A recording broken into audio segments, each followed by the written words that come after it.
Okay. So jazz, okay. You know, this is part of our education program, what we do and how it's come to America. And there's just so many great things about jazz, and I think I hit on a lot of that. It's blues, it's Dixieland, it's funk, it's Latin, it's African, it's just great stuff. And we have connections with some great people.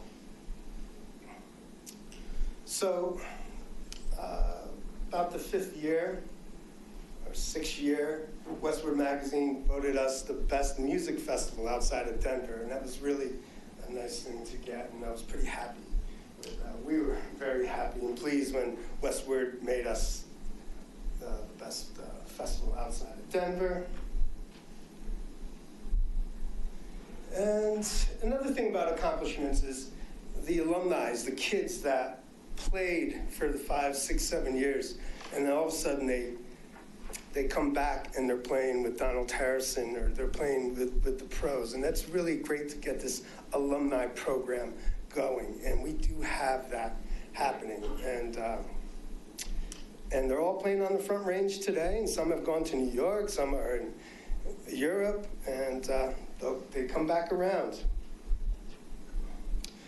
So major corporate partners, you know, KUVO is so deep and rich in education. They believe in what the Colorado Jazz Group is doing.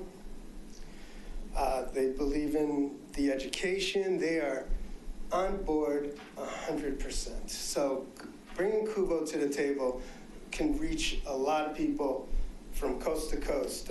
I've met people in the LA jazz industry, New York, Lincoln Center, Italy, you know, the festivals in Europe.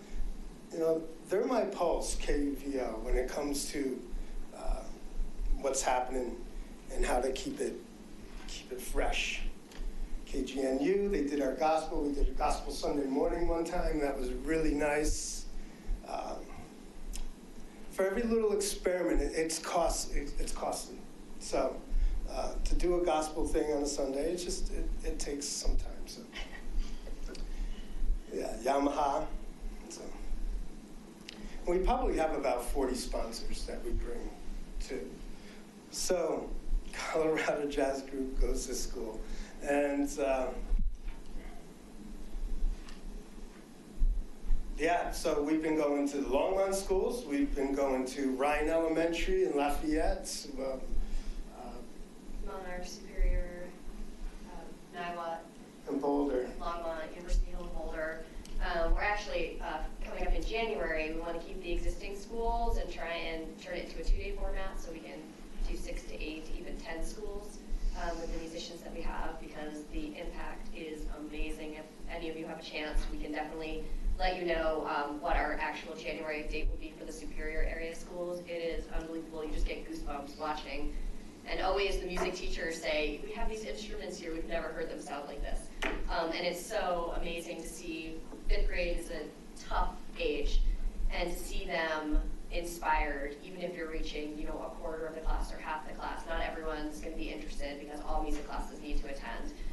It's just amazing to see the people that you're reaching and to know that we're inspiring them for arts, music, culture. It's just really powerful. Yes, it's and hopefully El Dorado will get on board. Yes, I'm working on it. You know, so and that's part of the beauty of the festival, is that it's just not one time during the year. We keep it going every quarter. We're going to the schools 3 times a year right now, and that's where the house party came into play.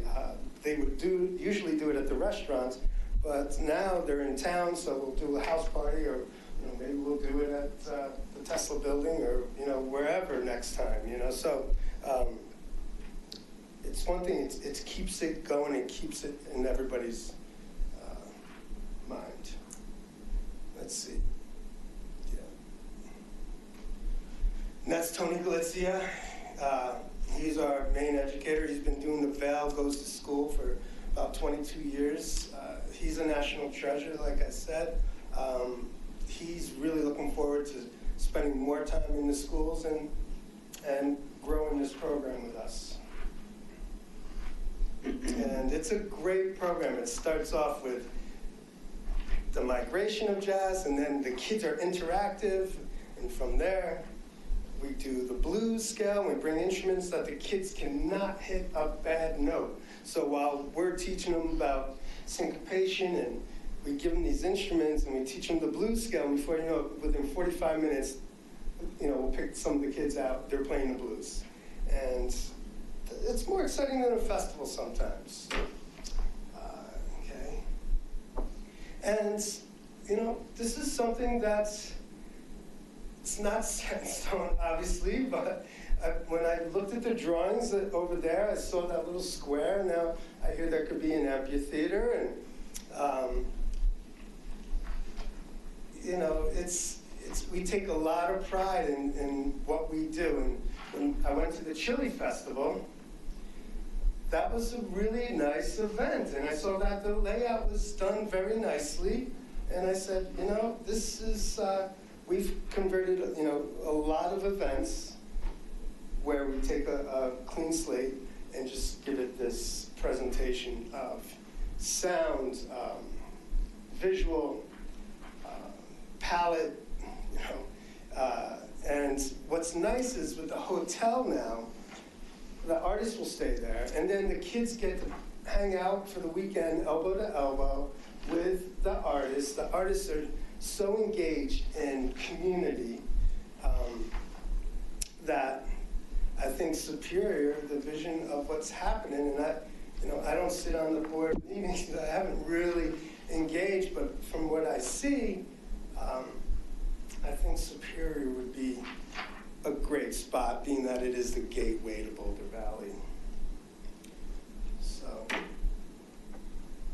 and we're looking at the dates of 18th and 19th. We're flexible, so we would set up on Friday, and then on Friday night, we would do an event on Friday nights and kind of get everybody engaged and get them psyched for the weekend on Saturday. And 5 bands, that format, 5 bands works very well. It's good for the budget on top of that. And we can hit all genres of music.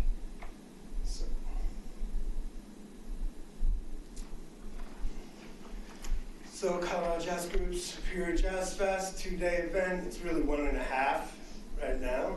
Community building event around music. This is something that I feel that we're really strong in. And with the guidance of what you do and having this palette, this beautiful spot here, I think the timing for us seems to be good for us. So, and we want to keep the youth.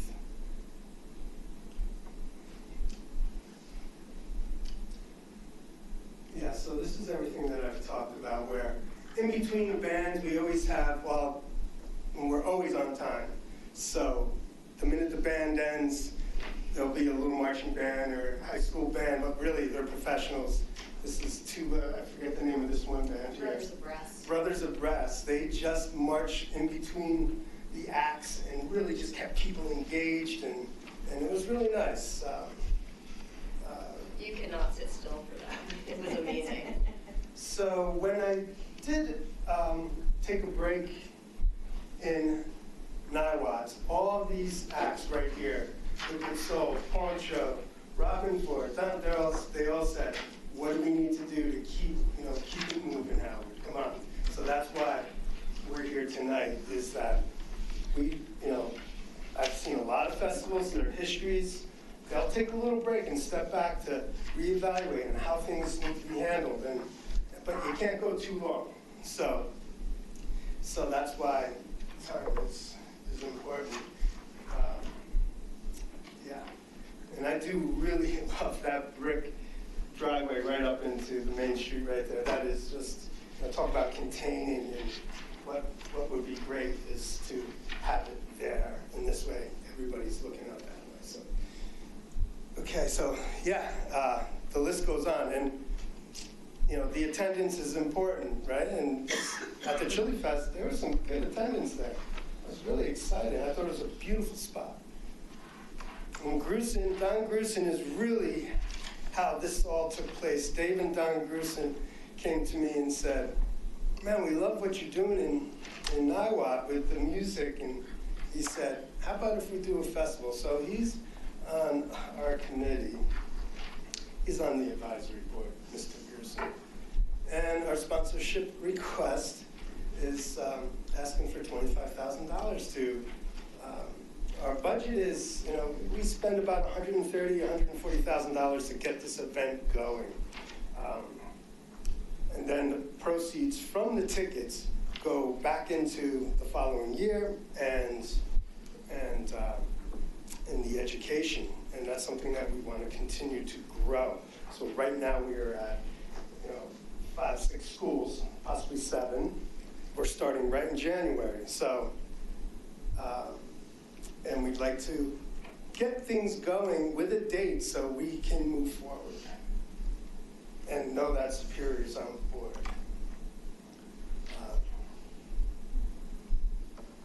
And these are some of the benefits. And, being a sponsor, that would be going into, do you want to talk about some of the benefits? Sure. I feel like I need glasses. Okay. So this is the sponsorship tier for the $25,000 level that we were talking about, and some of these items are obviously interchangeable. It could be a fluid conversation. If you guys are on board and you really want to do this, but there's something else you'd rather see, obviously, we're happy to talk about it. At the $25,000 level, it's the presenting sponsor. So, Town of Superior or CAFS or however you want it to appear basically is like the most visual presence when it comes to all of our signage, our banner behind the stage where the musicians are for the duration, all of our media and messaging and everything else. So, that is that level. Obviously, there's the shout outs, both at our educational events at school, at our festivals, at any of those private parties that we host, based on everyone's comfort level, that's all something that is available. We have an amazing VIP area that we set up that, obviously if there's more people that are involved in the town, we can definitely discuss how to include people. Kuva would talk about it during their fund drives as well, because we give to their fund drive, we help with the fund drive, so they would say, and now, that would be great radio play. And, they go coast to coast. I think it could be a very good, bring a lot of people in from all different parts of the country. Yeah, sorry. And for Superior as well, obviously it's the cultural arts, would be the sponsors, but then it would be, up to you all if you want to include other parts of town. There's opportunity for like an expo space, and there's other avenues to discuss other things that are happening in the town that are exciting and new, and that you want to get, that out, to message out to people both who live in town and other people who, are coming through. Like I know my girls actually live in Niwot, so that's how I met Howard. My girls, I commute 2 or 3 days a week to Superior. They're in preschool here, and so I've really gotten to know Superior over, since they started school, over the last few months, and I'm like totally in love. Like I just, the accessibility, I love trails, I'm on the open space, and then all of the things that are happening. And I noticed that when our artists come and they travel through Superior, the first thing they say is, A, they love the Elements Hotel. And then the art that they're seeing, the sculptures, everyone's just drawn to it. It's just amazing that you all have been able to do this. And sometimes I wish Niwot did it a little bit more where I live, just for my kids to experience. But it's just a great town. Just seeing all the kids and the families biking to the elementary school when we went for the start of the school day. There's just something about Superior that has that sense of family, sense of community, sense of culture. And it's just something that we embrace. We're both big family people, and it's just amazing. And something like this festival really does brings people together. You see, myself, I had 3 generations, at the festival, and everyone's having the same amazing time. It's something that really speaks across the generations. Music is just that bridge. So, are there any questions? And we do have 2 videos. I don't know if has anyone seen the video yet? They're 50 seconds. They're quick. Can I get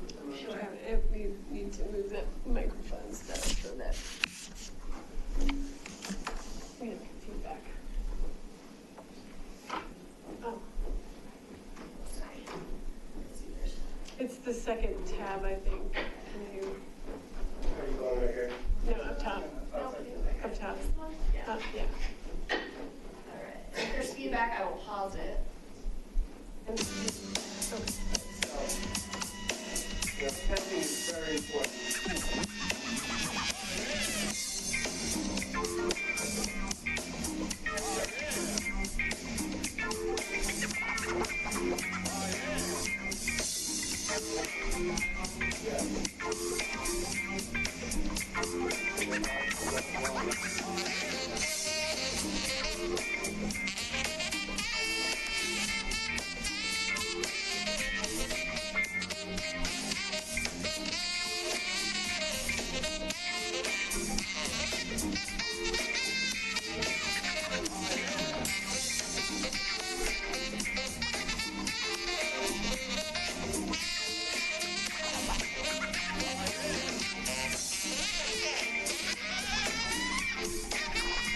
So those were just made with the phone, pretty much. So, and then we have our education, and you kind of did it.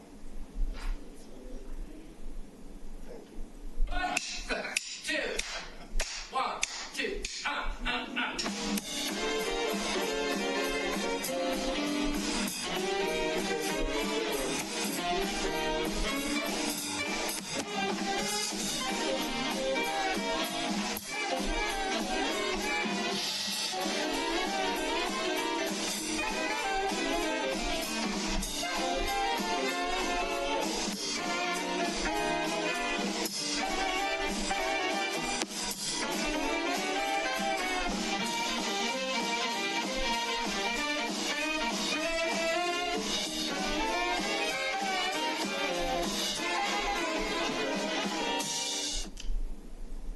Yeah, he's a great guy. So those are some of the instruments we bring in, and that's our presentation.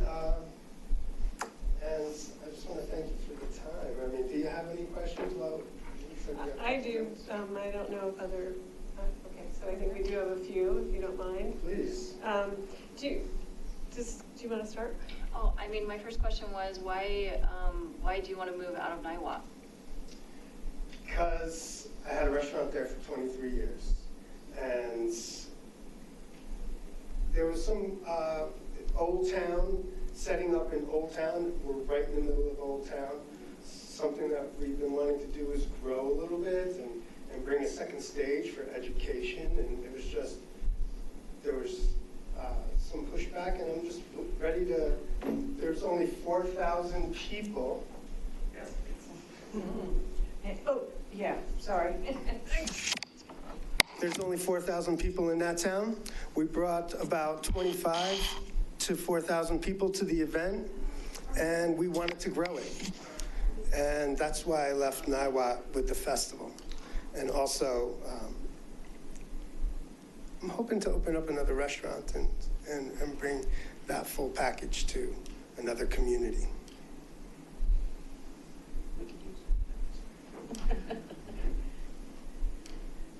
Yes, so, and, you know, I like the connectivity here.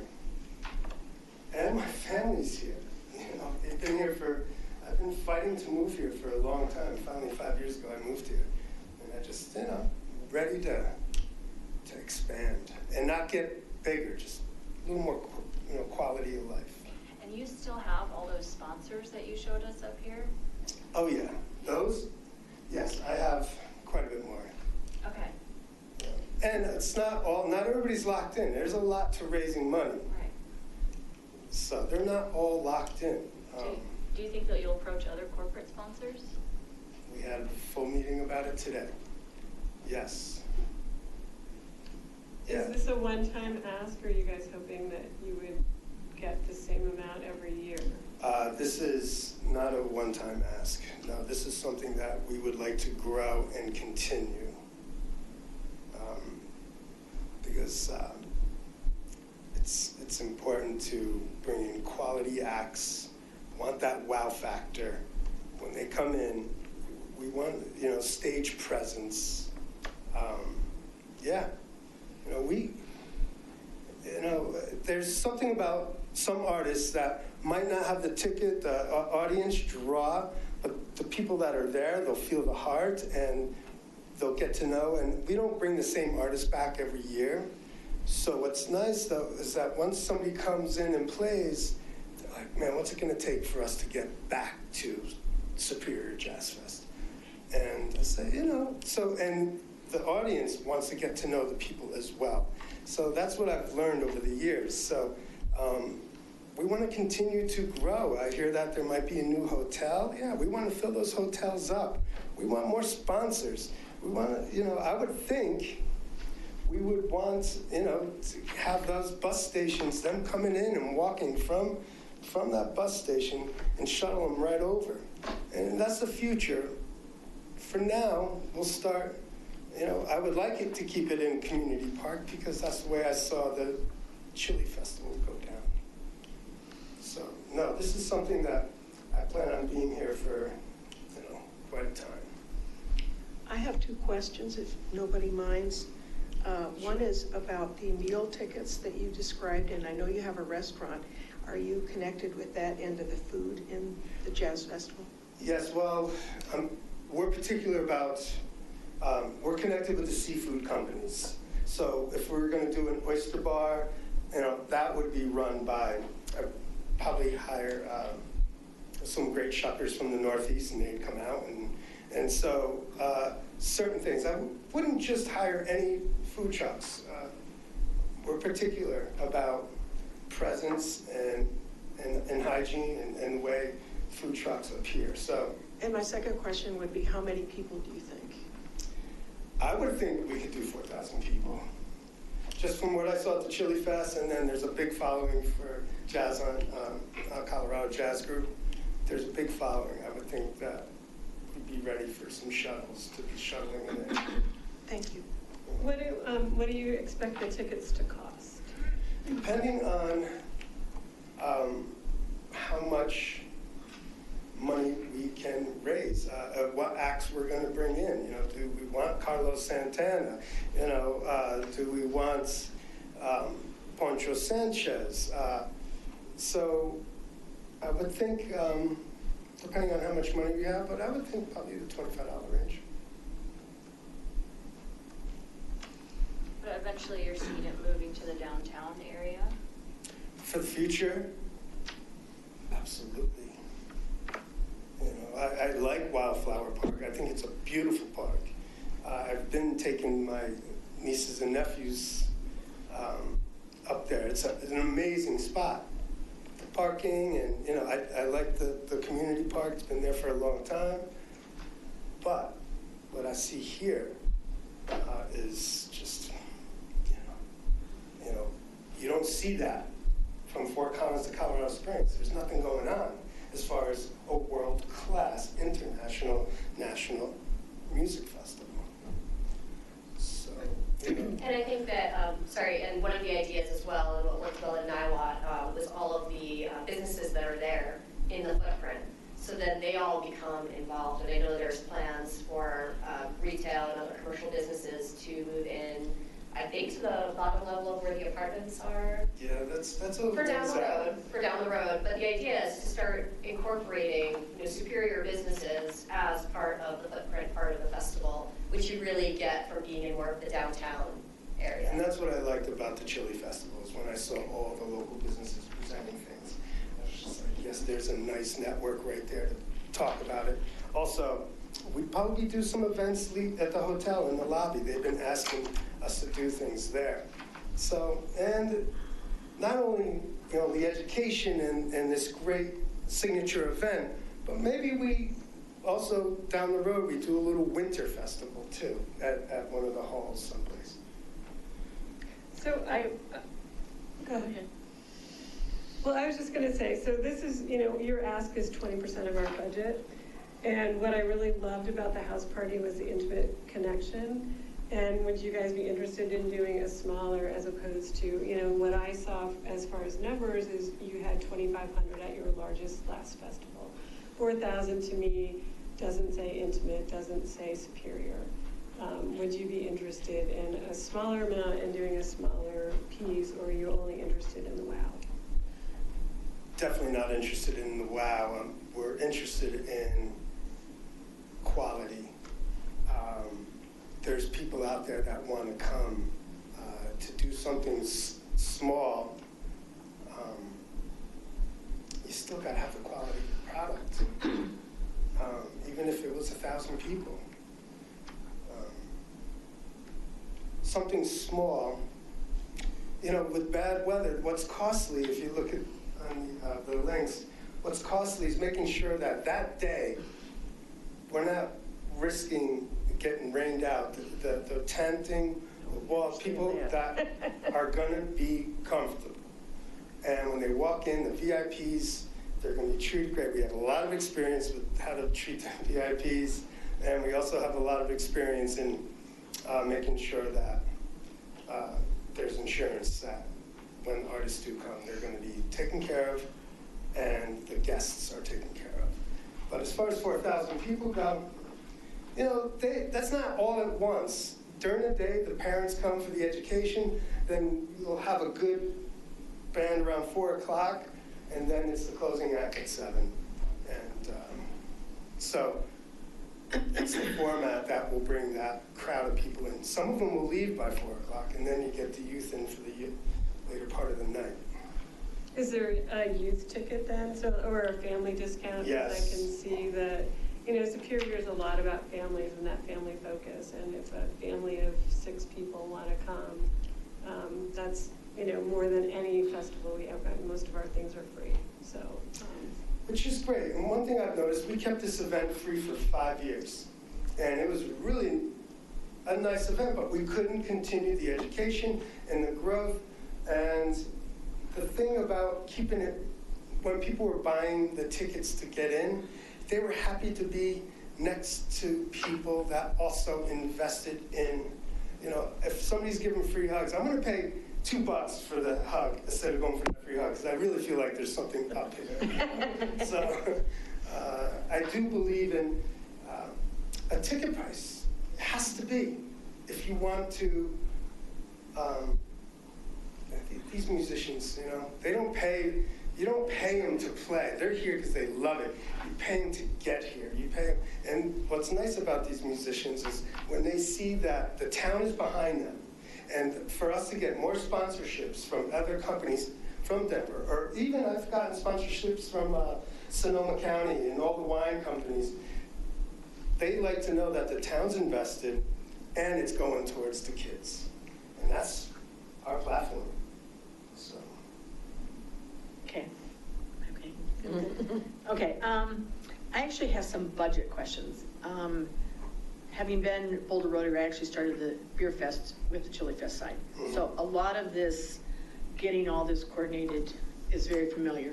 I'm a little confused on if you have 4,000 attendees and each attendee is paying $25, then, and I actually went and looked in your tax returns, the 501c3 tax returns and stuff.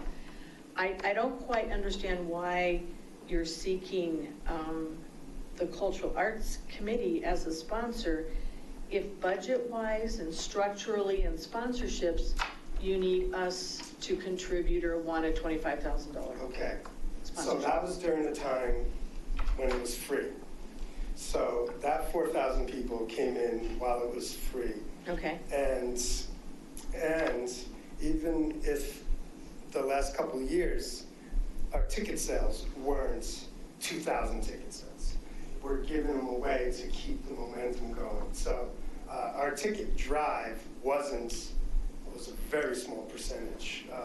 We're giving them to the schools, we're giving them to the parents, we're giving them to Kuvo, they're handing them out, we're giving them to other foundations.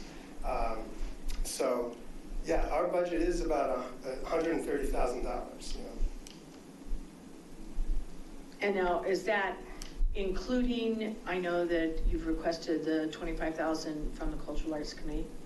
I believe there was a request of additional funds of $10,000 for something else.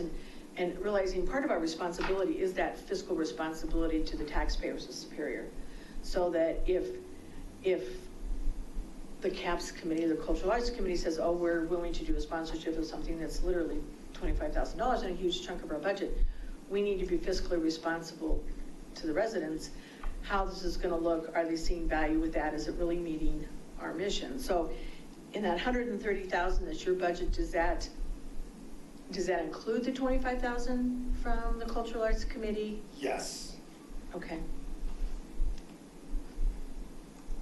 'Cause we can- Any other, like, budgeting, fiscally responsible, how this is gonna look, all that? Well, we've been working open books for the 8 years, and I was part of the local improvement district for the town of Niwot, and also I was on the Business Association, and everything, was clarity. So there's nothing that is hidden whatsoever, and we continue to grow the event with the education, because we're not out to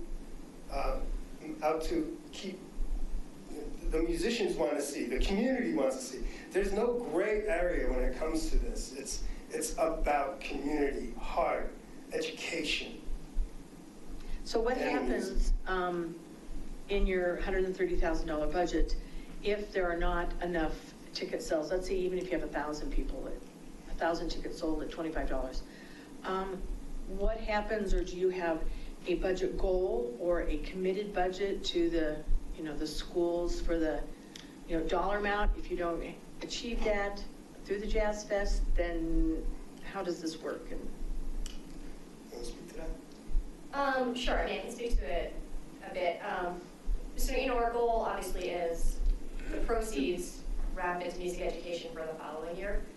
So in a case like last year, I think our ticket sales were down a little bit. So then we went and also secured sponsorship dollars to continue schools starting this fall, since we did do a festival.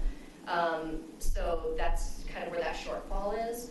Our goal is to not have to do that, is to have these proceeds and then be able to really map out what music education looks like, and make sure all of the expenses are covered. The insurance, we have to have insurance on the artists that go to the schools. There's so many other levels to it. I think we said with 6 schools, it's about 21,000. That's what the 501(c)(3) said. Yes. 21,000. Yes, and that's for 6, and that's not, and I think part of our request was cutting that in half, so just the Superior area schools would be the focus for part of that 25,000. And again, it's something that can be fluid. We could,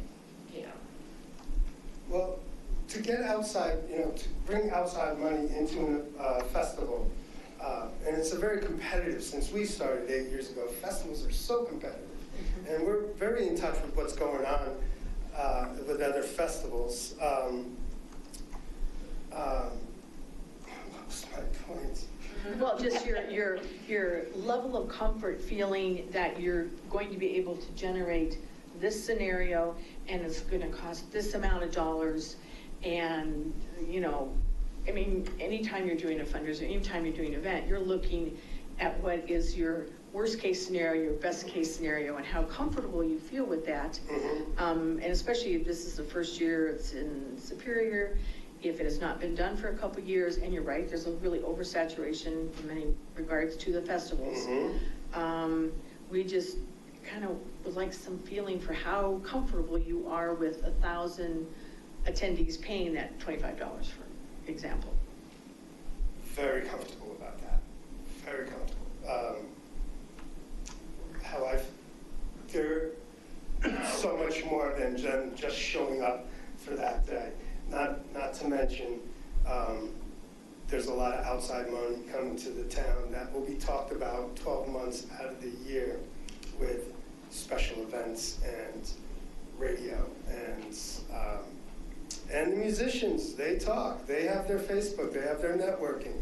Sure. So, and we do have a crew. We have a paid crew. So over the years, we've asked people to do a lot of things, and they've for nothing. And to create sustainability, you have to pay. And it just doesn't. We don't want it to be a flyby. this is something that's really happened organically, truthfully. Even the whole festival, the beginning of it, it's meant to be. This is our calling as far as we're concerned. So. And then just also, I'm sorry, from a budget standpoint, I mean, that's always been my area as far as the operations, logistics, like all of the vendors, you know, we have a whole vetting process.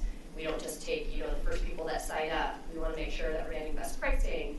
And then I went out to Community Park and walked through with Howard and, you know, started to see some areas where we could potentially save some money that we needed to put into the NIWAD event just simply because we were in an open area, and then with the alcohol component and the fencing and all of the permitting needs, you know, the fencing exists. There's ways that we can work with what's there and try and save money on that front as well. But, you know, ultimately, you know, as Howard said, you know, you can have any festival, but the look and feel of this one is really important.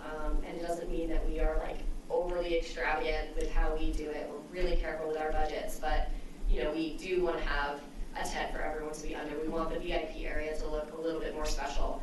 And there's easy ways to do that, you know, and that's something that we look at as well. But it's key to this event being successful. Because you also want all of your sponsors and people that are giving money to feel important and to feel like they're really part of something. So we try and create that as well. Did you have a date flexibility question?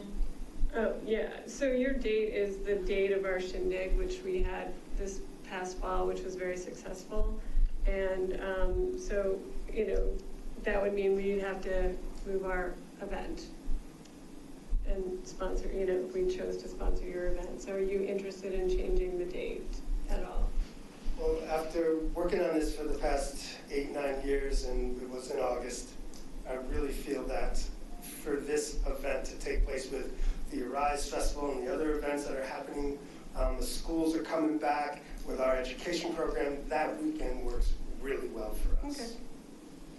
Okay. Do you have one more? Because we really need to move on. We've got a call that we need to make, so. Well, this might need to carry over to another conversation then, but I just wanted to know if you were aware of what our committee has been working on for the past 6 months or so, and where we're kind of approaching this. Like, it's fair. It's only fair for you to understand. You know, No, I where we are tonight. agree. It's not, you know, we're all in this together.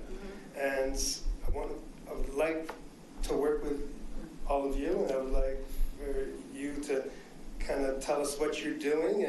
And I have read a little bit about it. I was online.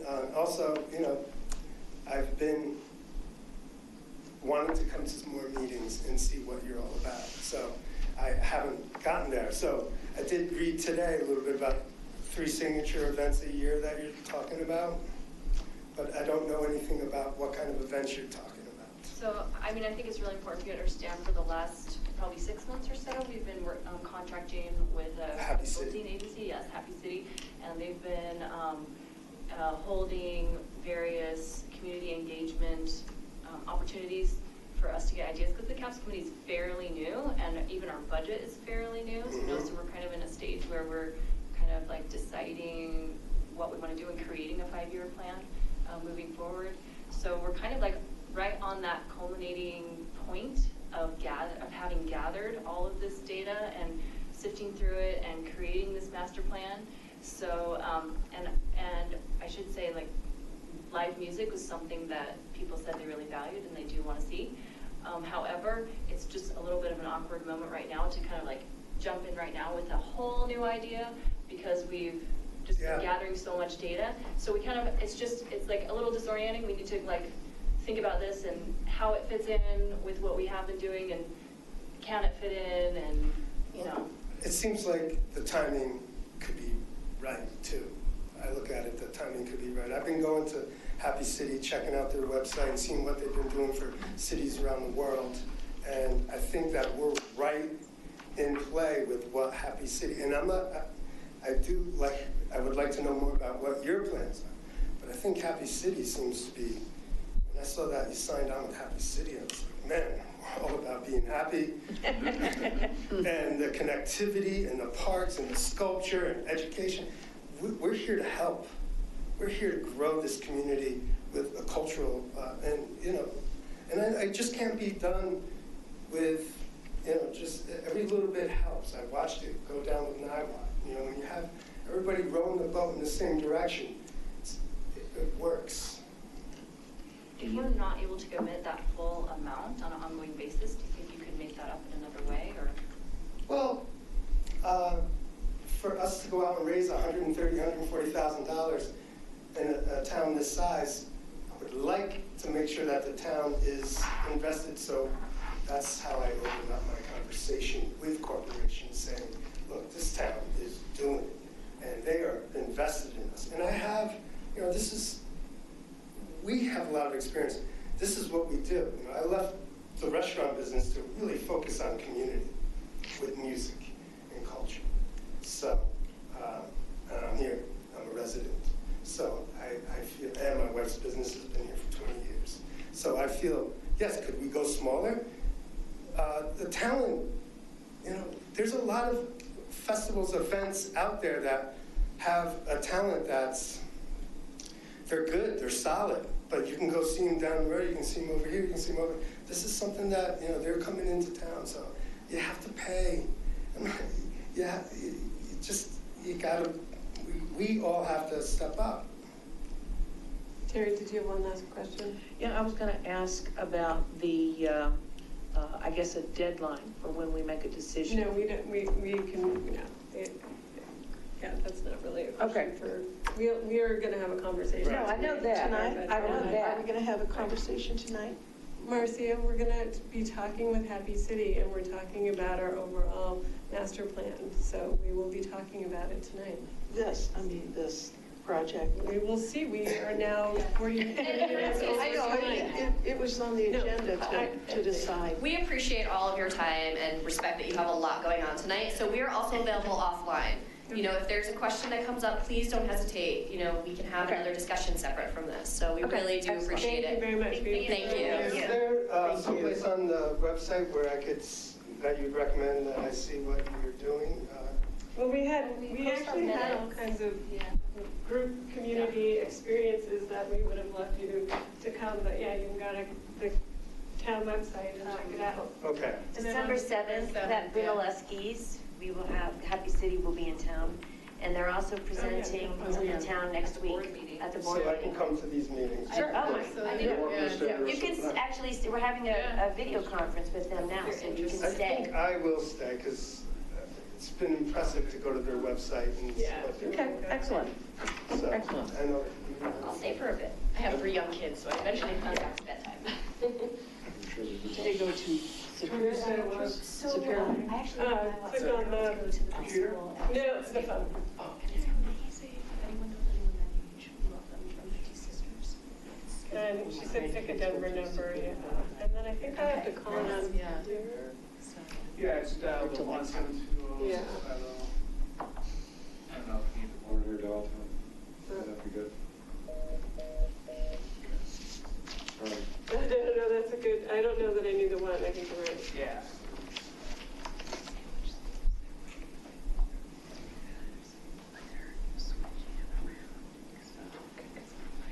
I'm sure I did it right. Last week, so I could go, I could read Yeah. Welcome, join. Oh, shoot. Shoot, I Hey, missed Steve. it. Patience. Yeah. The conference ID 7 is not valid. Please enter your conference ID and press the pound key.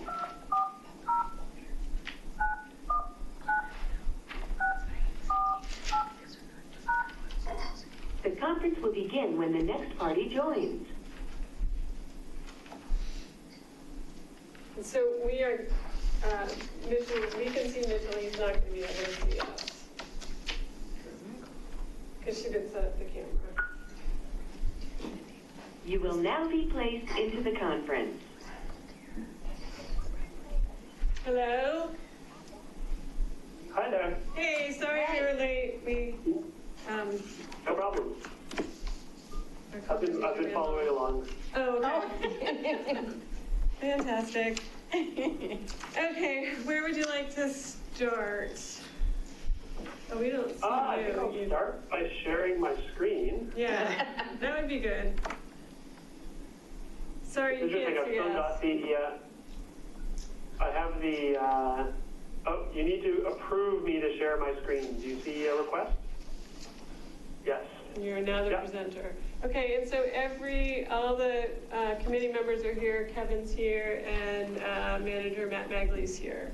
And we have the folks from the Jazz Festival in attendance right now. Good. Okay. I'm just going to turn off the video because there's a lag there. That's interesting. Okay, can you hear me? Yeah. Okay, great. That's much calmer. I've been watching the video of the meeting tonight, and it was about 10 seconds after, so we were speaking, and then I was just starting to come up. How's everybody doing? Good. So I believe that everybody has received the document that we circulated on Saturday. Have you had a chance to review it? Yes. Great. And thank you to those who commented on the Dropbox document. So we made some updates based on what we received there. So we had the Friday night copies, and we changed that to the first Friday meetups. We've revised the information around the Zephyr in Triptych. We changed the image on slide 40, clarified the multiple routes for the orange section of the path on slide 48, and removed the arrows on slide 51 that were identifying where aesthetics could be applied. We thought it was perhaps too prescriptive. We wanted to keep that more flexible at this stage. And it was pointed out that Colton Trailhead is not Town of Superior land, so we removed the art pieces that were potentially to be located there. And we added a slide right toward the end on public art policy and developers. Yeah. And so tonight, recognizing that you have other items coming up afterwards, my thought was to make space for some high-level comments. And then as we go through each section, if you have a section-related comment, to share that.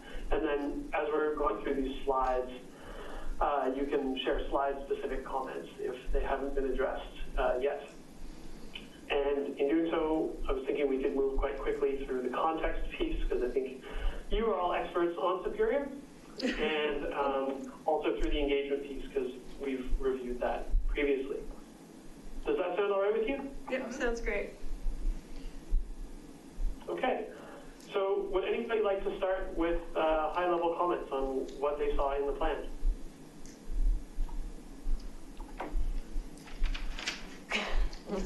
Didn't we add That's okay too. We can roll pretty quick, and if there's more specific ones, they're welcome. Hang on, there is a question. Well, we made the comments in Dropbox. Did we all do that? Yeah. I did. Yeah, we did. Okay. Do you see your comment? And what he said? Yeah, so we did see all the comments that were made in Dropbox, and noted that most of them were specific to slides or sometimes sections. But in the way we've organized this, we were attempting to create the structure that will follow for what the master plan will look. And we have these high-level strategic interventions, which we've refined after the October 24th meeting, and now given specific locations for and funding.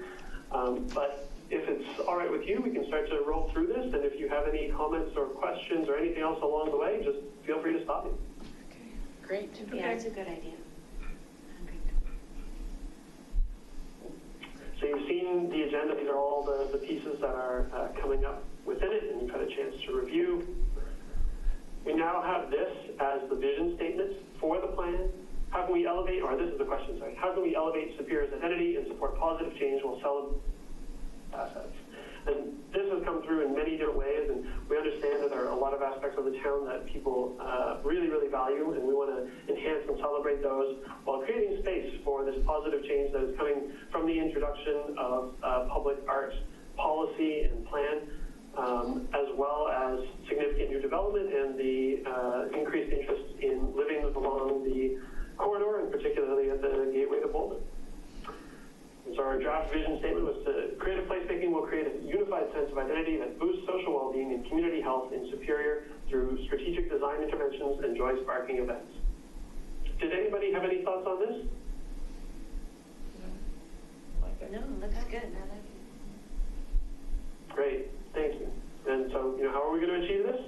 Well, this Inspired by Nature Creative, a Superior Creative Placemaking Master Plan supports the CAPS Committee and town staff in their efforts to create a unified sense of place and boosts well-being by maximizing joy and satisfaction, strengthening community connections, and supporting healthy lifestyle choices in ecologically, economically, and culturally sustainable ways. When we get into practice, we've been working for a number of months now, and we are here. So we're just towards the end of ideation and getting into refining what this plan could look like. And we'll present to the board, get that additional opportunity to refine these ideas, present to the public who may have some additional points to add. We'll make the revisions accordingly, present back to CAPS in January, followed likely by a presentation to the board on February 10th, and a complete plan by the end of February. So I think you know Superior pretty darn well. There's a lot of room for public art. There's excitement around it right now. But there's also some challenges that we feel are important to highlight. So when we look at a couple of neighboring towns and what they're offering, or what is surrounding their main streets where there are high densities of public art, we also see that there are a lot of residents. And having that kind of foot traffic really does make it possible to achieve a high rate of return on your cultural investments. And Superior has many different assets, but density near these commercial centers, or what we could consider the strategic locations, is a bit limited. And so we thought about ways to address this, and that's concentrating interventions at strategic points and ensuring distribution of interventions and events throughout Superior. So in sum, this is about focusing on interventions that benefit all residents and that connect the town, and also use events as gathering opportunities. We also recognize that in Superior, most of the commercial space is privately owned, and commercial space with outdoor in-between spaces is a natural gathering space within towns. And so this is a slightly different approach, and one that we'll address through partnerships and collaboration. So we've spoken with the representatives of Downtown Superior, Rock Creek Village, and Superior Marketplace, and had back and forth emails a number of times with them. So we're identifying the best ways to carry partnerships forward. We also want to connect these commercial centers, which is something that is in their interest as well as the towns, and leverage the development for community benefit through arts and culture. Now, another constraint is around budgets. So Zephyr and Triptych is a fantastic piece of fund that is thoroughly being appreciated in the town. It's also one that costs a substantial amount of money. We understand that Zephyr and Triptych is being funded through the Downtown Superior Tax Increment Financing Plan and not the Creative Placemaking budget. But simply to put this in terms that we can all grasp, the $275,000 price tag is the equivalent of about 1.5 years of creative placemaking budget. And so we're seeking to balance the most effective ways to create this plan with the generous budget for a town of this size, but one that still requires us to make decisions on how to strategically approach arts, culture, and public space within the town. And we see partnerships as an important way to extend budgets. Grants can help to strengthen them, and particularly the health focus unlocks just an array of grants and opportunities. This creative acupuncture approach, so cost-effective interventions at strategic locations, and then community participation in art creation, and that applies for events and permanent pieces as well. We've seen the public engagement process work through this together. There's been all sorts of interesting things that have come along, and over the past 4 months, we've had the chance to interact with tons of Superior residents, conducted interviews, workshops, visual engagement, taken great walking tours with all of you. It was very nice looking through those nice June and July pictures. And we learned quite a bit in doing so. And so these are exactly the same as what we presented back in October. And this has resulted in the placemaking recommendations. The guiding material is very similar to what we had in October. We revised the objectives based on our discussion back on October 24th, as well as further discussion with town staff. All of the objectives that were included in the RFP are still here. Some have been adjusted slightly, and the final one, identify opportunities to support social connections among residents and visitors of all ages, has been added. Principles remain the same. We get to the high-level recommendations for the plan. So we look at the themes that we developed through listening to you on the CAPS committee, all the engagement through town, direction from town staff, and input from the board. What we've come up with are 5 approaches to strengthen public art and culture and public space in Superior. So these are the Art Path, Mobility Freedom for All, public art, events and programming, and then social capital support. Quick wins are a really important way of demonstrating to residents that this plan is being transformed into action. It's also about showing them the benefits of creative placemaking very quickly and to generate broader interest. So we think that when you start to implement some of these things, some people may be pretty interested in getting involved, as we've certainly learned about all the different skills that Superior residents have that may contribute to creative placemaking in the town when given the opportunity. And these are also about enhancing the built environment in cost-effective ways. So the ones that have been detailed are about relocating the sunflowers and coal carts to more prominent locations.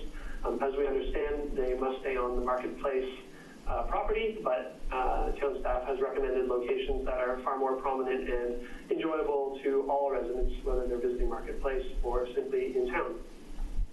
The bus shelter wraps are in progress, and we're eager to see the outcomes of that.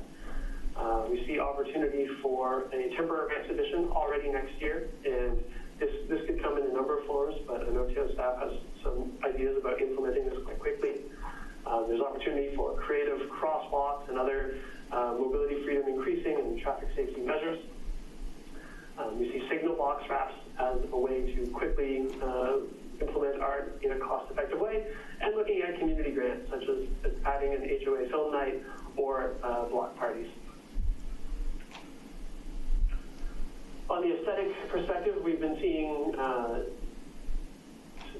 align quite a lot around helpful pieces, and there's some temporary components, but then there's still this strong interest in having more muted and historic elements as well. And we think that there is space for all of these interests within the town plan. So, as noted before, we were thinking that having these strategic intervention sites where we seek to cluster the art is a way of really demonstrating things are happening here and showing, rather than just an isolated piece off on its own in the field. By having a number of pieces together, we start to work towards what is called the power of 10, where you have 10 different things that are drawing people to a site, and in doing so you are generating this human traffic. And there's a lot of evidence that the thing that attracts people most to public space is other people. And by creating this density of opportunity, we can help to create these very lively spaces. And so we have up on the edge of Marketplace in Founders Park, we have a number of things noted there. Around Town Hall and Coal Creek and the new parks near downtown Superior, we see this as a really valuable site. On the edge of Purple Park, so up near the underpass and up on the hill where we can create some opportunity without really disrupting the fantastic natural aesthetics of this place. We look over at 1500 Colton Community Park in Rock Creek Village and see opportunity there, as well as at Wildflower Park, and then way down south, just along the highway in McCaslin. So that way we're ensuring that people who are approaching Superior or coming to visit from all sides are able to see that things are happening here. You'll note that strategically that McCaslin and 120 have this piece down here. The corner where Broomfield and Superior meet have pieces, and around the main entrance to Superior just off the Highway 36 all have pieces, are all strategically located places for adding a significant amount of art. That's one of the things that we heard in interviews as was public discussion, was the need to when people arrive in Superior, you want them to know you are in Superior.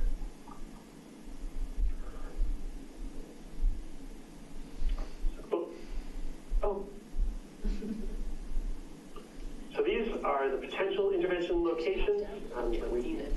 We created these strategic clusters, and you'll note that the Colton Trailhead cluster is not there anymore. This contains more art than is currently funded through the budget, recognizing that there may be additional to work through partnerships, we thought, and also to give you the flexibility to carry this forward in the best way you see fit, we thought we'd include some additional pieces.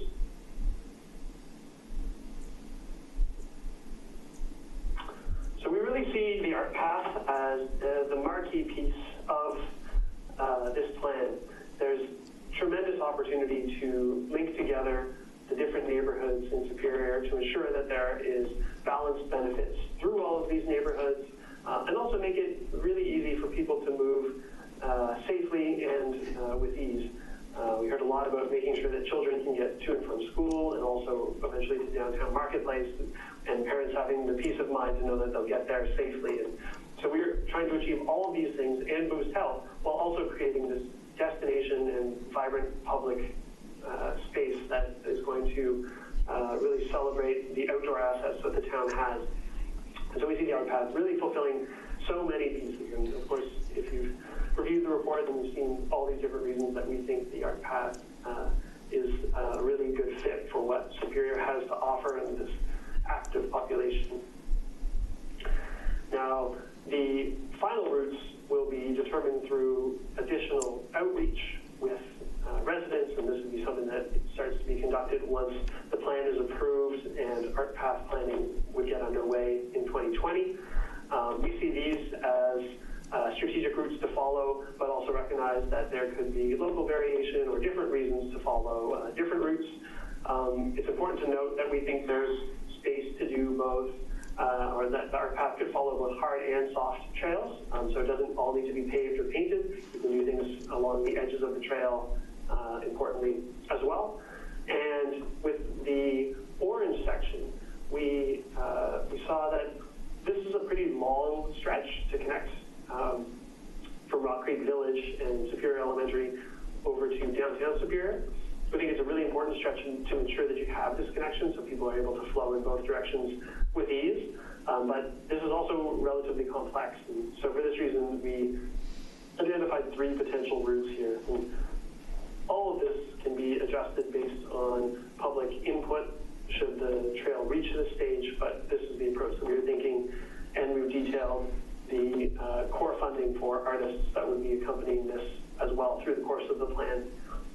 And effectively, we'd have planning and then the first stages of implementation, space for review, and then continued planning and implementation to continue in the later stages. As we think it's important that this plan is achievable within the five-year budget and plan that we have. So getting the right, achieve that over between now and 2024 will be important. We've included this evidence for why we think it's important. There's so much more, and we can include additional pieces within the report, but we just wanted to give you some of the evidence that we felt was important to back this project. These are types of art that could be included along the art path, and they aren't exclusive to the art path, but recognizing the $150,000 a year budget, we see the value in concentrating art to a certain degree along the path. You know, as you have noted in the plan, we don't only put art on the plan or on the path, but there is value in ensuring it has a certain strategic concentration along this route. And all of these pieces, when they would actually be implemented, would go through the CAPS selection process and ensure that they fit with Superior's interests and desires. But these were just some of the pieces that we saw, different types of art that would be interesting to include along the path. So here with the aesthetics, we'd originally come up with some ideas for where these different aesthetics could be applied. But for now, we just want to say, you know, these are 4 types of aesthetics that we think fit well with Superior, with what we've heard in terms of feedback from an array of different actors and public participants. It will all require further public input and decision-making from CAPS, but this is to get the ball rolling, get you thinking about what types of things could come along here.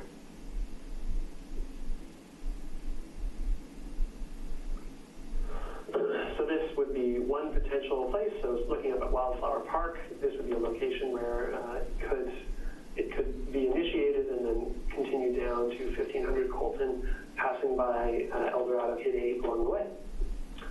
And on the other side of town, this underpass have this creative art, and the underpass mural is something that will be financed through downtown Superior. So I think there's many decisions to be made on what that's going to look like, but it is to get that underpass right. And we also think this is a very important underpass for lighting, which we'll touch on shortly as well, creative lighting. Right here. So one of the things we've tried to balance with the artistic lighting is how important it is with how much use it will get relative to the cost. And so we've estimated the cost at $25,000 per intervention. You can do it for a little bit less, and you can do it for a lot more. So this is about balancing the use with how important it is as a symbol in the town. And so these two locations were the optimal ones we felt for conducting this. Underpasses on the edge of town, which could be explored in partnership with Louisville. And they could also be murals as well, but we saw these two as the key ones for you. Additionally, there is, yeah, sorry? Well, I just in maybe for the board meeting, these dots are kind of nice, but the real locations might be helpful, because in some cases it's just sort of a general area. So that was one of my sort of overarching questions about these little bubbles. If you have specific locations in mind versus just an area. Well, and maybe not. I mean, it's just a thought. Okay, yeah, I mean, we're seeking to balance how prescriptive we are with the specific sites, with, noting where it can be. I think, with the underpasses, these locations are pretty well determined, but I will definitely take that into consideration and see. And Daryl, if there's any specific ones that you would like to see more specific, as we roll through, please note them. Okay, or if anyone else feels the same way, if I'm the only one, then that's okay. No, this is Rachel, I can't tell what we're looking at on the dot. So for me, it would be helpful to say possible locations and then like a specific bridge, because I'm trying to look at this and even understand where we are on the map, just because it's so tiny. Yeah. Okay. See what we can do on that front between now and tomorrow.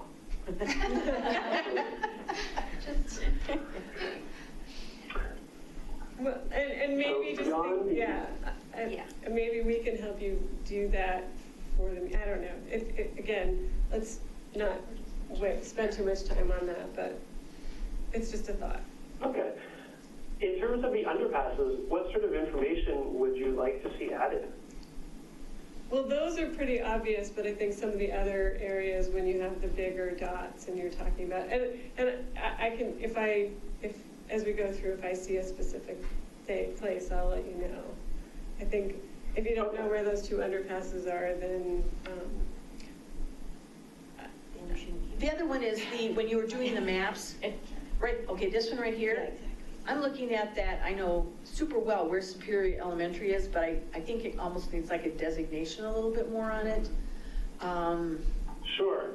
I actually have a map that I made years ago that has downtown Superior streets. It has all of the locations. It's not quite as monochromatic as this. If I can send you the digital file if that's helpful. Yeah, that would be Daryl. Okay. I'm not sure we'll be able to use it for tomorrow, but we can certainly include it for future activities like the public meeting coming up. Yeah, okay. And just looking at those orange pathways there, I know the one, the furthermost left, right along McCaslin, but the other two, are those pathways that are planned? Because they don't really exist in that form right now, do they? The middle plan exists up to the northernmost street within inches before you touch downtown Superior. So that is an existing path. And then we have Rock Creek Parkway on the right. And as we understand it, the exact location or route north of Rock Creek Parkway would be open to, or I think that's, and any connection for that middle route is also open. But up to the edge of downtown Superior, these are actual routes that we could use, or these are actual routes that could be considered. Okay. And when we talk about public furniture, this is the kind of thing that could be a significant expenditure. We recommend discussions with ProStack to consider how these investments could be undertaken. One of the big things that we had in consideration with public furniture, in addition to the placemaking component, is meeting the needs of a variety of residents. So with a portion of the population aging, it can be important to have well-spaced benches. And in terms of best practices, it's recommended that you have seating, comfortable seating every 400 feet. That would be pretty expensive through the whole town. So perhaps there are strategic locations that you start with. But we see this as an important step, and one that would almost certainly benefit ProStack. And so figuring out the right win-win would be a good approach here. And I have another quick question, maybe Matt knows this. So the bottom dot, recommended funding discussion with ProStack. So what is the arrangement with the developer of downtown, the downtown, and their art budget?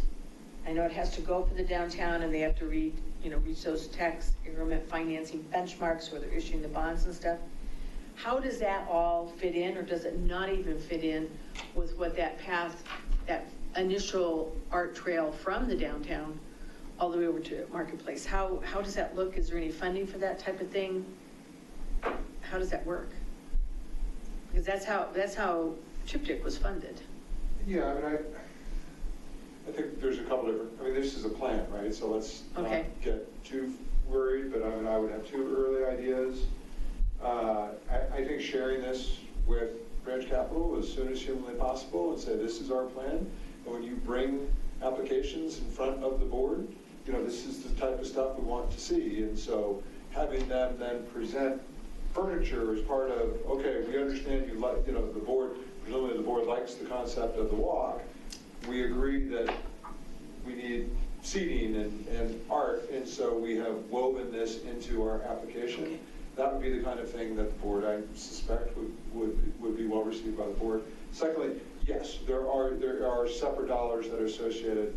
I can't say, what is approved by tax incremental financing is very complex and is subject to audit. But yes, some of this should be what we say is TIFable, reimbursable under the TIF, so long as it's within the boundary of. But at least that concept of these paths is incorporated with Ranch Capital. Anybody who's doing, trying to get people and move them so they're safe, especially going into the downtown and then over to. Yeah, I think these paths are super high. That's not, so for example, Coal Creek connects over, there is no, that looks like it's a pretty straight line, or there's a little jag there. Once you blow that up, for anybody that's driven through there, you got to make a left turn and a right turn and a left, and that's by design, right? Right. And so the art path is going to have you a little weaving, I suspect. So okay. I think, I don't know. I wouldn't get too hung up in the graphical aesthetic here. The point at this stage is, there's an art walk.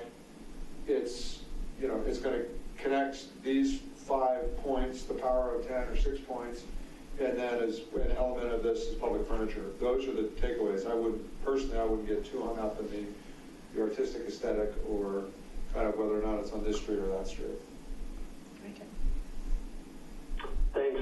And we have spoken with Marketplace, Downtown, and Rock Creek Village about the art path, and at a conceptual level, they all think it's a great idea. Right. How that looks in practice, as Trustee Ryan is putting, is still something to be discussed and would require further planning when the implementation is coming. But conceptually, they all think it's a good idea. Or at least that's what they've told us.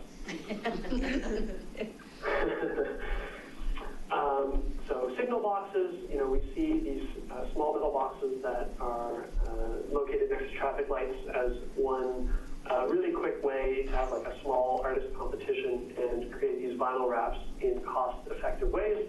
And these are some of the locations that we see working for that. Now, we talked a little bit about Art Path name, and I received some comments about keeping it simple and that the community naming process will be important.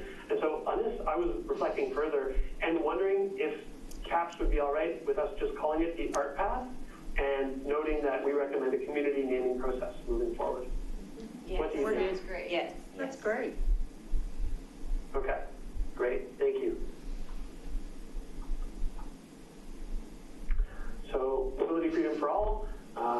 We understand that a significant portion of Superior's population is under the age of 16, and that there is also a notable aging portion of the population. And we want to ensure that everyone, regardless of whether they have the ability to drive or not, is able to move safely and freely through town.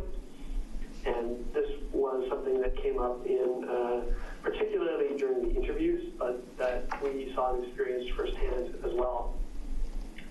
So there's a whole bunch of reasons why we think it's important, and also significant evidence to support it, and this one I could just keep going on and on and on for.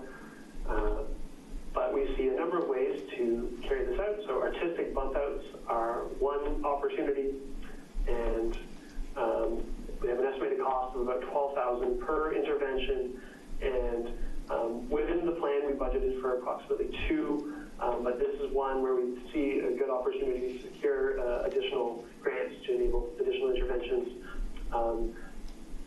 This route in Colorado has pretty significant funding available, and we think that there could be a strong case for applying for that here. And we noted 76th and Sycamore. That was one that came up a lot in public feedback, and I think I heard it from a couple of you as well. And so this is just a concept of what that might look like. Bump outs on all 4 corners that could be creatively painted to just reduce the gap in crossing and help slow drivers down. If you look on the left side of this image, you will also see there's included seating with a roof over it, so to provide a shaded place for caretakers to wait while they're waiting for the kids to get dropped off by the school bus. So this is one idea of what it could look like, and we think this is an important location to do that. It's about the only location that we think is really important to do that isn't on the art trail, but it's just received a lot of feedback about speeding cars and the safety of children. So one just quick thing I noted, I didn't notice the seating in the shade. That's not where the kids get off the bus. It's on the caddy corner to that. So any seating and shading would probably want to be By the guy with the on the green same shirt. side of the street. Yeah, the guy That with the person, dog. yeah. That's where all the parents, they're on, what would basically be the west side of the street. I didn't even, I thought that was the backstop.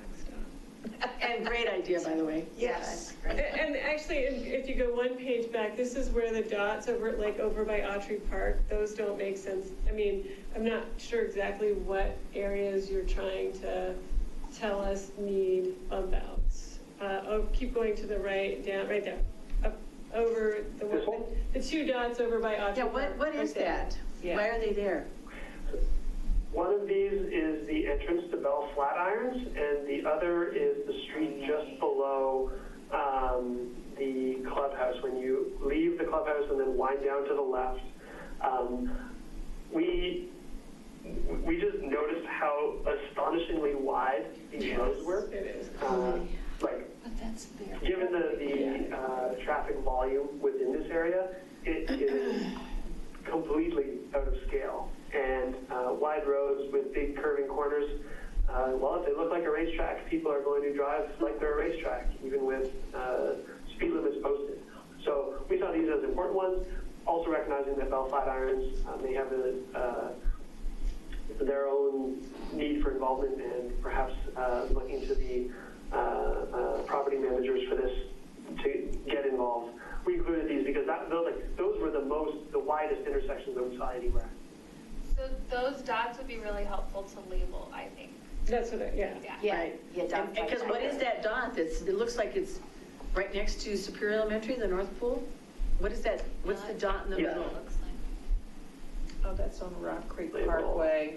And then we also had a request for some kind of traffic calming at the intersection right across from El Dorado where the kids cross over right there. I don't know if the bump outs is needed because they don't stop there and wait for anything, but. Actually, there's a stop But that's where sign. they requested the mural, right? Right, Yeah. they need some type of mural in that intersection. Crosswalk project. That was actually Yeah. a personal request. Oh, there it is. Oh, there it is. Oh, Yeah. yeah. Oh, there it is. Perfect. Yes. Yeah. Crosswalk. You're way ahead of us. You are ahead of us. So we looked at the bump outs here, and because there's only the intersection, or like the intersecting piece is over on the right, we felt that the creative crosswalks would be a more cost-effective and just effective solution here. If it turned out to not be working, then we can adjust accordingly. But the bump outs at this intersection just to the north, and combined with the crosswalk here, we felt were effective ways to help ensure safety for the students getting to and from school. Now the other one, no, I'll just leave that for now, but we see it as really important around the Colton corner as well. This location with 1500 Colton coming online and a lot of kids already hanging out at the Starbucks, we think that there's good opportunity for some traffic calming along here, recognizing that it's a bigger street as well. So Didn't they just put in a button there? A little bit further up. Oh, further west? Okay. Yeah. Not very far, but it's. Smoking weed in here. Yeah, really. Just get the awkward question out of the way. Welcome to original town, East Coast Road. I know, I was looking around. Is Matt still? Sorry to interrupt, Mitchell, It's not that, so the room smells like weed. so- Yeah, we're having a better time now. I know, I was like, what, an egg chicken? Sorry, Mitchell. Yeah. Should I go outside and take a walk around?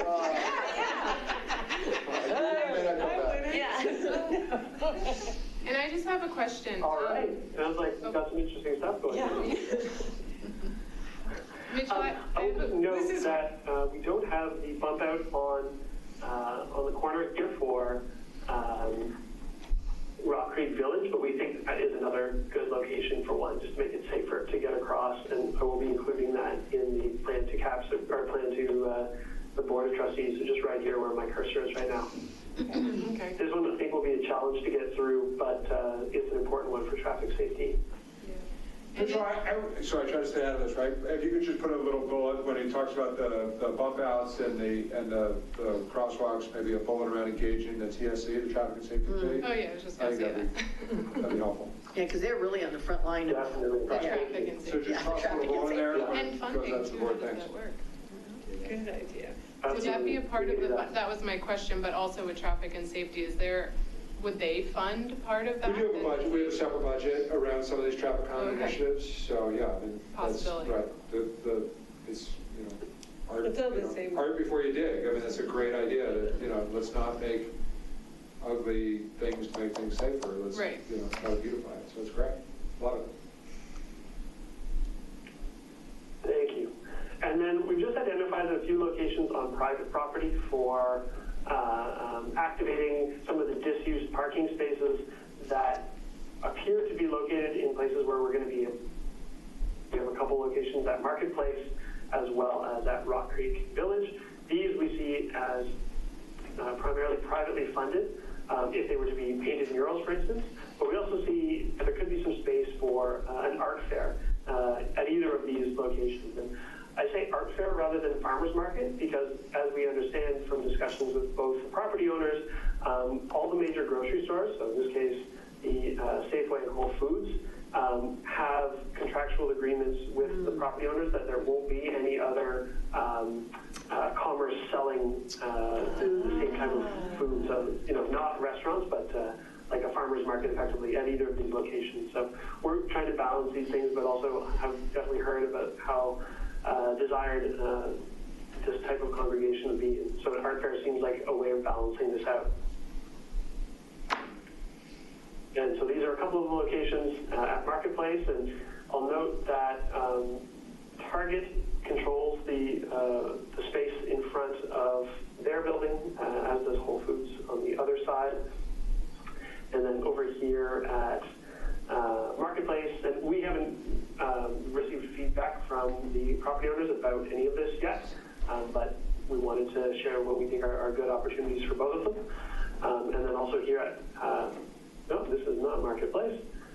I'll update that for sure. Over here at So, and Mitchell, when you're talking about, okay, so Safeway, Rock Creek, whatever, behind Safeway Village, Rock Creek Village. So because there's so much activity that's behind there, is there some way to get all that to even go on the, what would that be? The north side of that whole plaza? I mean, I see you have but there's a lot of pretty cool stuff to the north of that plaza. Are you referring to behind the Safeway or?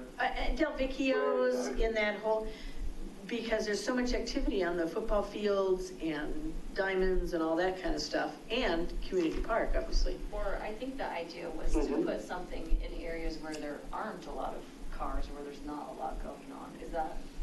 Well, I was thinking more in terms of just gathering space and patios, so that when you're watching football games, so you could see it. then you could eat at Del Vecchio's and you had a patio that faced that direction to the north. Oh, that's the back of their restaurant. Right. Garbage stuff back No, they don't have garbage. So back like there. just Garbage dump? It's a little. along here. I think, what we can explore with that would be having, say, the type of arrangement where you have a town concierge who could help guide interested restaurants through the process of creating a patio in the most cost-effective way for these businesses, but have them covered, because it sounds like it would be private patios that would be directly benefiting them. But we can look into opportunities for that for sure. So parking lot Would activation. that meet? Oh. Well, because this afternoon I walked behind, or to the north of Safeway, and you don't have it on the map, but there's a very attractive retention pond back in there that's really not being used at all. And I know a lot of those, back to those paths, that a lot of people will walk from Rock Creek by Superior Elementary and, the North Pool and stuff, and walk over to Safeway. So if there was something in those walking paths that really connected it well, and then they could stop. That's the HOA. Is that the no, the Superior owns it. I think it's a good suggestion to really think about. This is the middle of town, right? I mean, so I think being really careful about where this is and this part is important. I'd also say we have the nesting owls right on the creek there that are a huge draw. Is that retention pond then? No, the nesting owls are where the creek is, right? Okay, so north of the retention pond. There is a creek Back there. behind the ball field. Right, behind the ball fields, basically. Oh, okay, because when you walk along that one path, there is the retention pond, and it actually looks like even it's healthy. Yeah, compared to the other two. Compared to the others, If you it's healthy. keep following that path toward the ball fields and go back behind them, that's Okay. where the owls are. Okay, so, did you have a question, Rachel? Yeah, I have a quick question before we move on. You had mentioned the farmer's market. Is that also apply to downtown? Because I anticipate farmer's market coming up again and again, because we've heard it in a lot of our different feedback. So is that just off the table in general, or what does that look like? Great question. As we understand it, it will depend on who the tenants at downtown Superior are. So that is up to downtown Superior. From what we have seen thus far and the way that they have marketed their proximity to Whole Foods, it seems like a large grocery store is not a priority that they're trying to attract. And I think they have also heard, we have shared with this with them, but I think they've heard elsewhere as well about the desirability of a farmer's market. So we can make our suggestions for how that might function, and that seems like a really good one. And it'll depend on the type of tenants that they attract and that they sign contracts with to see how that goes forward. So that's a really good question, and I'd recommend making that question to it. So I will not be able to talk about it, right, because we have a pending application. But if you made that question to the board, or a suggestion to the board, that the board should consider making a covenant of the application, not so it's restrictive that a future farmer's market could not attend, because apparently that's what our tenants are stuck with at Safeway. And so, Mitchell, great work. There's nothing we can do about it. Everybody wants a farmer's market.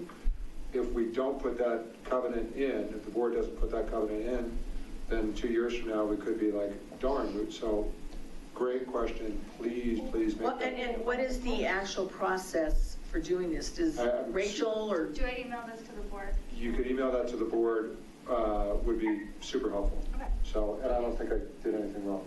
Okay, thank you. So somehow or another, this has to be. So we can also flag this in the presentation that as we understand it, there's no possibility to do the farmer's market at these locations.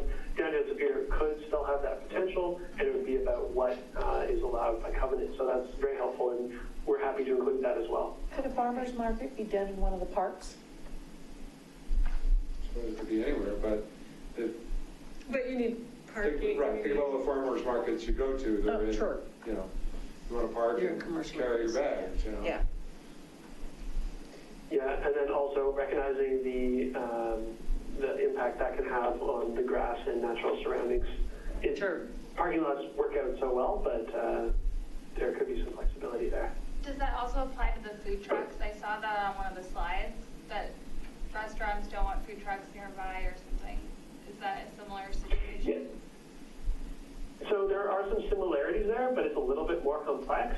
Okay. So in those cases, there could be opportunities for some of the restaurants to participate. Mm-hmm. They could, have outdoor serving for the day, for instance. It also seems that there might be some interest in doing that around the back of this location. So this one has a little more flexibility than the farmers market. Okay, thank you.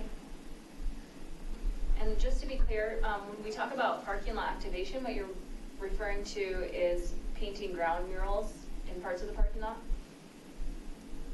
Or having like the art market, the crafts market in these locations. Okay, so either events or murals in the spot. And Yeah, but what? or both. It could be a parking lot event, a parking lot mural painting event. Okay. So you leave the asphalt. It's not like you're going to have some trees and some benches or anything, or is it just a parking lot where you're going to put the art event and a mural on the asphalt? Yeah, temporary. So purely temporary, not like some of the pictures that you had where you really, especially in the marketplace, where you had, trees and shade and benches, that kind of stuff.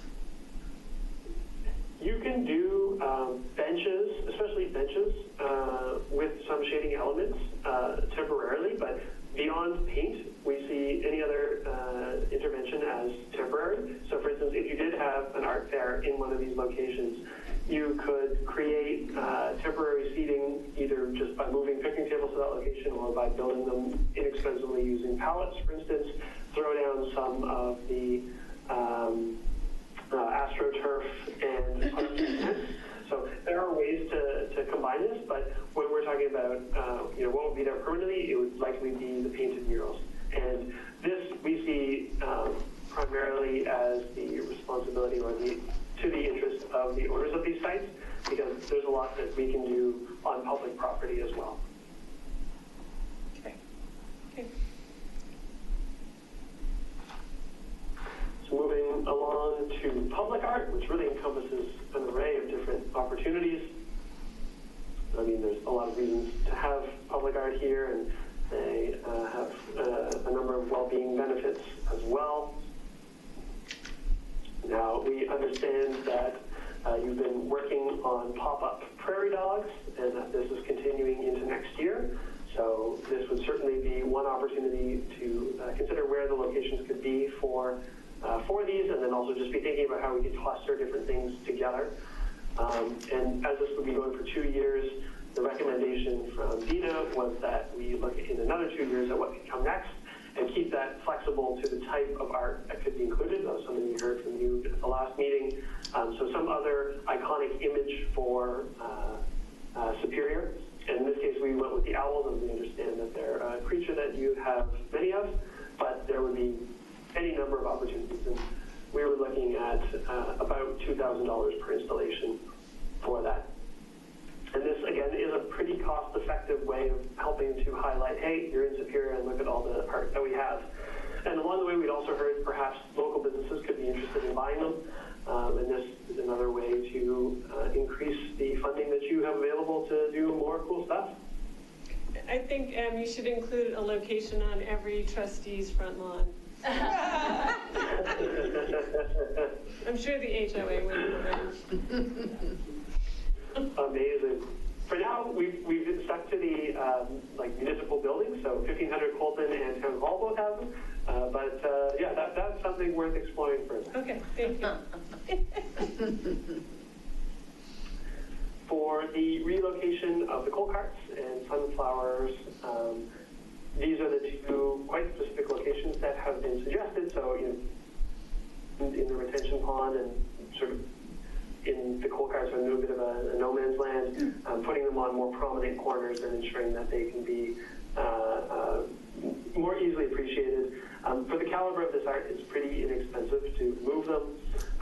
As we understand it, if the sunflowers are moved, they would also be repainted, and we've accounted for that repainting in the 2020 budget. And if you look at the budget figures, we include maintenance figures for each year. And so this is a one-time move that, if it occurs in 2020, is another step to saying, hey, look at all the stuff that we're doing to boost creative placemaking in Superior. Mitchell, on that corner, back to by Founders Park, by the Target, right south of the Target, in that area, because we had looked at it for the main event, there's a lot of trees, and then there is that plaza, basically, that you walk through, so people could have some place to sit there. And if you put the coal carts right there, it kind of fits in with the kids that are playing, right in that plaza type thing. Because it has to go on Superior Marketplace land, correct? Correct, yeah. Okay. Yeah, but that's an interesting idea. That could be getting that specific location. I think currently it's the grassy patch just a little bit east of 76th and Sycamore, but that shade element is really important, so that's a good idea. Which, I guess that is just south of the Target, so there could be some way of linking. So you had it highlighted when you were talking about art fairs. Okay, so yes. Are you thinking like along the main path when you come from Founders Park straight in? Yes, but that area, that parking lot, which is right south of Target, you have trees and shade, and then you have the plaza with the really cool benches that are around the sculpture that's in the middle there. So people could actually sit there, But there's already a sculpture there. There is a sculpture there, right. Okay, see, I was farther toward the Sycamore and 76th corner. That's I think where. Oh, to put the coal carts in? No. I think were you thinking the flowers over by 76 and the coal carts over by the entrance into where Panera is, or the other way around? Yeah, no, that was what had been suggested to us. Oh, that would be again, cool. the exact specific location could be adjusted based on what you think works best. I think you could figure that out in a pretty short workshop exercise during one of the meetings. But I think what you're saying, these are both more prominent locations, and so figuring out exactly the best way to ensure that's optimized is the important piece. Would that be fair and accurate? Oh, that's fair. We can definitely look at the locations and pinpoint them offline. Okay. We're about, halfway through? Oh my goodness. So this was the livestock. We understand that one is available to buy, and we understand that there's some discussion about what this could look like, and understand that ProStack has approved the concept of one. And I think that was as far as the information we have is as far as ProStack has gone is they approve it in concept and they haven't taken it any further. No, that's not true. That's not true. It was called Picture This. No, that's what we presented to them. They didn't approve anything. They did. I attended that meeting and came back and told you that they approved that. I don't think that they have. Yeah, I think there's some issues out there, so one that, I think it was proposed on the other side where the new parking lot is. Where Shantan, Right, it's now the, Right. Something. We haven't officially named it, right, or I guess they did, honestly. But yeah, I attended that meeting, ProStack. There's some hiccups in that around how that gets budgeted and funded, whether or not it's with open space funds or elsewhere. So right now, that's not funded or planned. Okay. So we would just say at a conceptual level that a picture frame is one, like an unobtrusive picture frame would be one really nice way of showcasing the surroundings of Superior, some of these great views as art. The view way down south is incredible, and it seems to not be particularly frequented at this time, and there will be the downtown Superior sign down on that corner at McCaslin and 120. So this is one location. Of course, there could be space for more, and with ProStack being involved, there are different things that need to be considered. Yeah, and I think that other dot is not in the right place. That's Rock Creek. The pink dot on the That's purple. or purple. Oh, that one. Oh, you just have one location. Okay. No, there's two. There's one. Oh no, and I have the old one. I'm looking at my old, and there were 3 locations, so that must have been the Colton Trailhead piece. Okay. Yes, Okay. yeah, we had removed that one based on your input. Okay. Thanks. And so just a render of so this is from the southern view. This was one opportunity for what it could look like. I think it'll be relatively inobtrusive, but there are different ways that this could be addressed. But including a little bit down on the south side, whatever that looks like, we think is important in showcasing Superior to people who are traveling on the south side of town. There will be a town sign down there, and perhaps there's some ways to further activate that in context-sensitive manner. Yeah, we talked about that. Yeah, I'd be really nervous about art getting vandalized there. We chose Picture This. Okay, all right, kinetic art.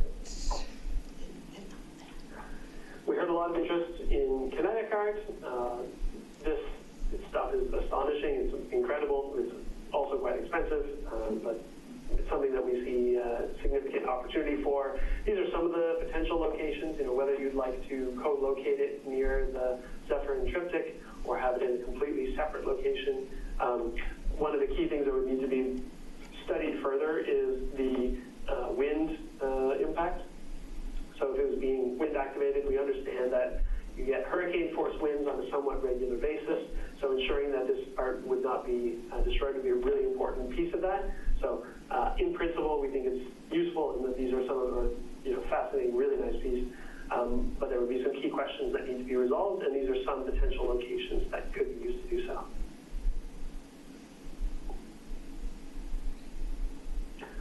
Murals, we also see a number of sites. This is another one that we think co-funding could be really helpful for. The most important that we know is the underpass over here between Original Town and downtown Superior. There's a number of opportunities to collaborate with Louisville, and also just with a lot of bikes coming along here. It could be nice to highlight that there is this cultural awakening happening in Superior, and hey, maybe you want to stop in to check it out a little bit further. The Purple Park underpass is another that we identified. We tried to balance this with what we think is achievable within the plan, but we understand your interest in this, and we think it's a really nice piece to add. And again, you often have public funding or private funding to help co-fund these type of activities when you can get building owners on board. So something to think about further, and perhaps specifically to downtown Superior, this could be something that fits well with the marketing image that they're promoting. So it can simply be done in a private manner, but in really prominent locations. And then a local competition or exhibition on loan. So we've included flexibility in the budget that allows for different local competitions or exhibitions to happen almost every year. They can be from quite small, so for 2020 we budgeted $5,000 for a local version of this, but it can scale up to much larger pieces depending upon your aspirations and how that fits in with the budget and what we hear from residents as this develops. But having this at different scales seems really valuable and something that gives you a lot of flexibility over the next 4 years for shaping how events might take place or exhibitions could take place. And so one that fit well with a lot of what we heard about the, activating parks, but doing so in a context-sensitive manner. So this is an artist named Patrick Doherty, and his works can operate as a year-long exhibition. And when they conducted something similar a few years back in Breckenridge, it was $35,000 with volunteer support for construction. One example of many, but one that seemed to suit Superior quite well. There's also opportunity for artistic lighting on buildings. And this one, we didn't budget anything for this because we see lighting on buildings as a double-edged piece. First, it's less effective in the summer when it stays bright quite late. And second, there's a good chance that for every person who really likes the building lit up, there's a neighbor who really dislikes it. So this one is something to consider with care. We found a couple of locations that could fit well with it. Like, for instance, if downtown Superior has colorful lighting on the edge of the building that faces the highway, that seems like a pretty inobtrusive location for town that could also help showcase arts and creativity are going on. Otherwise, we'd identified both the Town Hall and 1500 Colton as options. But as noted, we did not include this within the current budget. Of course, there's ways to adjust that, as well as grants to secure that free up more opportunity to conduct activities. We'll come to the second last category, which is events and programming. And we understand how popular the events that are already going on in Superior are. We also don't want to saturate the town with them, but we want to give people a chance to come together in different scales and through different activities. There's all sorts of benefits that come with this. Somebody commented saying, if there's evidence that being socially connected reduces crime, to include it. Now, as we understand it, the crime rate in Superior is astonishingly low. And so this seems like a challenging one to motivate the case for. But it is something that, when you have this kind of support, it does support it. And so there are some successful town events that we understand would like to be continued and are very supportive of. And it's a good chance to bring together different types of residents who may not necessarily have participated in strategic event planning before to build on what's going on or what could go on in the town. So Shindig Round 2, heard nothing but good things about it from all of you and from Cherry. So we're excited that that is going to be continuing in 2020, as well as an event. These are exciting activities and to build on what occurred this year and see how it can be carried forward. Now, I'll also note that with this plan, we don't want to lock you in for the next 5 years to be doing the same events if you decide, no, this isn't quite the right fit. So what we did from 2021 to 2024 was just a large event and small event. And we gave them the equivalent budgets to what you have here, but you can use them as you see fit. So if you wanted to do the Superior Spectacular again in 2021, great, you've got the funding available to it. If you want to do another event of equivalent size, excellent, you can do that too. If you want to do a series of smaller events with that $25,000 or even move the money in, right, you have that opportunity as well. So balancing the idea that we need a plan to serve as a roadmap for carrying forward, but not wanting to lock caps into doing events that either fall out of favor or don't fit in a few years. We've really tried to be sensitive to that. Obviously, everyone. We saw the presentation just beforehand and understand that there could be significant variation in what those look like. It sounds like you're leaning more towards the small backyard style event, or perhaps like music in the park on a Sunday, so hiring an artist from the county or from the region to come and play. Doing that for a number of weekends could be opportunities. The cost is enormously variable on this, but what we are hearing from you is that you're not thinking giant event by any stretch. We had also heard a lot about how popular the film nights are, and there was ideas that came up in both the digital engagement and workshop to suggest, like, hey, you know, we do all these great events for kids, but could we do a more adult-oriented film night as well? It doesn't have to be that way, but it seemed like there could be enough interest to conduct an additional one, and so it might be helpful over the next little while if CAPS connected with the Rock Creek HOA, just find out if they are interested in doing another one and whether something like $500 would be enough to motivate that additional event. Mitchell, relatively small event. Because as of this point, there's nothing in downtown Superior, how would that work? Because the Rock Creek HOA, it funds the movie nights. Could you move the movie night somewhere else to downtown or someplace that's not in Rock Creek? I don't think $500 would cover the cost of doing this. If you had the support of this other landowner, I think you would be able to do it. It would just be about whether they have the interest in co-financing. And specific to downtown Superior, given that it will be under construction, of course, the safety component to consider as well. Because, you know, in Boulder, they do the movie nights on the wall of the, in Boulder, they do the movie nights on the wall of the Contemporary Art Museum. Super low key. I mean, they just put the movie on the wall and. But you could do something like a drive-in in downtown Superior in the parking lot, you know, like Right. they do it, and they did it in the parking lot at the mall over there. So something like that could then activate downtown Superior while they're under construction. Right. It's a relatively safe but fun event that showcases downtown Superior. So that might be kind of a fun. Right. Do it in the parking garage. You could do that on the top So anyway, floor. I mean, Yeah. yes, this is a nice idea, but there's lots of potential for Other places. locations too. So cool. Yeah, and this seems like a really good partnership opportunity as well. And effectively, you know, you provide seed money and you're able to catalyze something bigger than what you could pull off independently. And I think that's an important narrative with a lot of these activities, that you have this funding and there are all these different ways to make it go further and, you know, increase the creative placemaking impacts that are possible in Superior.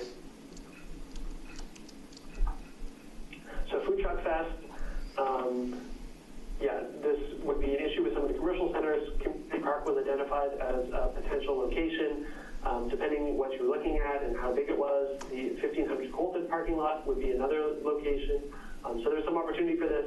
There is cost associated with it, and the specifics would need to be worked out, but it's something that if you wanted to really get behind it, you have the opportunity to do so. The art markets and fairs, and that's a good point about the farmers market as well, so we'll make sure to include that here about downtown Superior.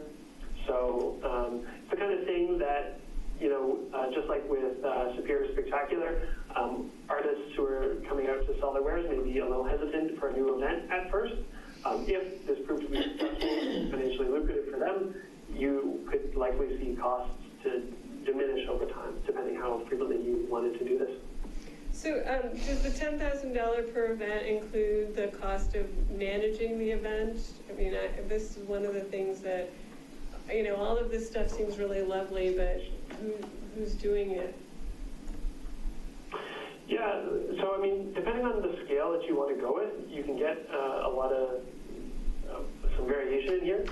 If by managing, are you thinking town staff and the cost to have them run it, or something separate? Well, I don't know. I mean, all of this stuff seems like a lot for a cultural arts person to effectively do in a single year. that's the plan. I don't know what the plan is. I mean, that's the thing, I don't know. And who's going to be running? So, Do you hire an event? Yeah, I mean, I yeah, know that like the balancing- Oktoberfest, they hire an event planner. balancing how much somebody can do and all the different opportunities that you have will be really important. So for 2020, we have discussed in detail with Dina what is achievable within that time frame and are pretty comfortable with where it's at. From there on, there is a smaller budget for each year following 2020 because of the rollover funding available for next year. So with some of the initiatives that we're suggesting, we think that there is some space to do it. This would need to be revisited each year to see if that is actually managing this. One opportunity with art markets is to have a private organization manage it for you, but that would come with some additional cost as well. And I mean, the other side of this is if it's a relatively small fair, then it's less costly and easier to manage, and the bigger it gets, the more costly it becomes, and higher likelihood that you would want to have an independent manager for it.